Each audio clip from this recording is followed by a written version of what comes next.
السلام علیکم فرینڈز، اچھی باتوں کی طرف سے آپ کا ہوسٹ حامد۔ آج میں آپ کو حضور صلی اللہ علیہ وآلہ وسلم کی کچھ اچھی باتیں آپ کے ساتھ شیئر کروں گا۔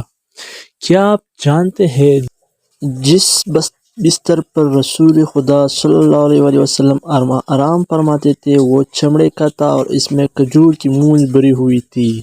نمبر 2، حضور صلی اللہ علیہ وسلم کھجور اور مکھن کو نہایت مرغوب رکھتے تھے۔ نمبر 3، کیا آپ جانتے ہیں حضور صلی اللہ علیہ وآلہ وسلم کی انگوٹھی چاندی کی تھی اور اس کا نگینہ حبش کا عتیق تھا۔ نمبر 4، کیا آپ جانتے ہیں آقا صلی اللہ علیہ وسلم کی تلوار مبارک کا قبضہ چاندی کا بنا ہوا تھا۔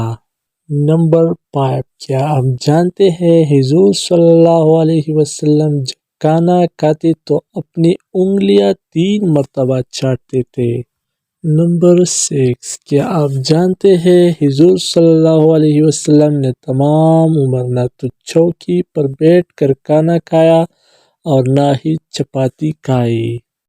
نمبر 7، کیا آپ جانتے ہیں حضرت انس رضی اللہ تعالیٰ عنہ فرماتے ہیں میں نے حضور صلی اللہ علیہ وآلہ وسلم کے سر مبارک اور ریش مقدس میں صرف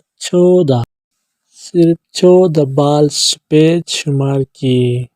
نمبر 8، کیا آپ جانتے ہیں رسول اللہ صلی اللہ علیہ وآلہ وسلم کے پردادا ہاشم کا اصل نام عمرو تھا جو کہ نہایت مہمان نواز تھے۔ اگر ویڈیو اچھی لگی تو چینل کو سبسکرائب کریں اور بیل آئیکن پر کلک کریں تاکہ نئی آنے والی اپڈیٹ ویڈیو آپ کو بر وقت پہنچ سکے۔ شکریہ۔